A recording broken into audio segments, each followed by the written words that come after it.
Originally, I'm from Gainesville, Georgia, a little town about an hour north of Atlanta, and I grew up on a small horse farm down there, riding horses and rodeo and barrel racing about every weekend. I was about 13, 14, I started playing guitar. Really knew that I wanted to go down the avenue of singing, and I sang "You're Gonna Miss This" by Trace Atkins.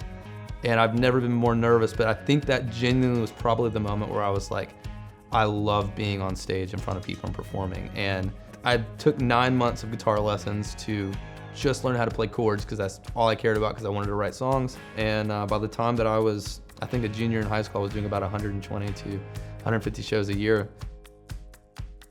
As soon as the summer started, my junior year going into my senior year of high school, I withdrew, had enrolled in online classes, and I was planning to pretty much stay on the road.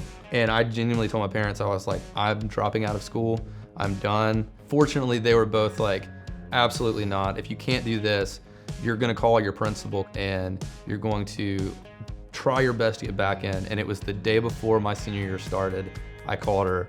And so they were like, look, if I kept above failing, that I would be kind of clear of all absentee days. And so I think by my senior year, I probably missed like 60 days of school. And then I moved to town about 9 months after I graduated high school. I was on a plane to go play a festival in London, actually. And I'd never been out of the country before too, so I was like nervous and excited. And so we were connecting in DC, and we literally touched down, and the president had just come on saying that the borders were getting shut down and everything. And I think that moment was that fear kicks in of what is this year gonna be if our borders are on lockdown. I went from being supposed to be gone all year to I'm stuck at home all year. At that point, that's when my label came to me and was like, hey, we have this idea for you to go in and potentially make an EP centered around the guitar.